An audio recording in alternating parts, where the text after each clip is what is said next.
Hoy, sangkay. Bakit may bimpo ka sa ulo? Mainit. Oo, mainit po ang May panahon. stroke.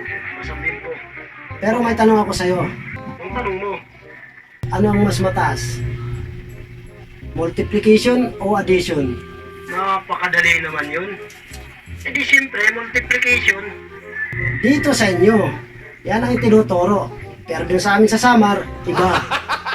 Sige nga, Boss Waray. Ay, ganun, bahala din natin. Basta, Mataas talaga tandaan. ang addition sa multiplication. Ito.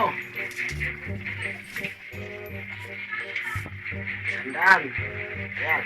3 times 3, 9, 3 plus 3, 6. Kita mo? Mas mataas talaga ang multiplication kaysa sa addition. Ano yan?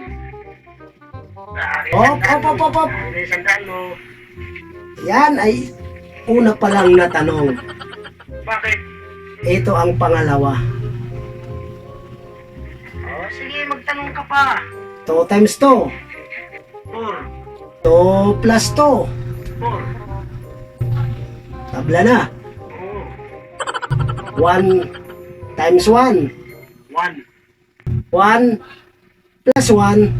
2. Kita mo na. Mas mataas ang addition kaysa sa multiplication. Mas magaling magturo ang mga teacher sa Samar. Di ba naman kasi ang pasok?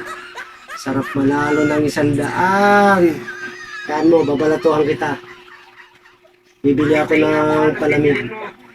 Bibili. Yan ka na. Palamig. Kaya ako ha. He tried it. Init.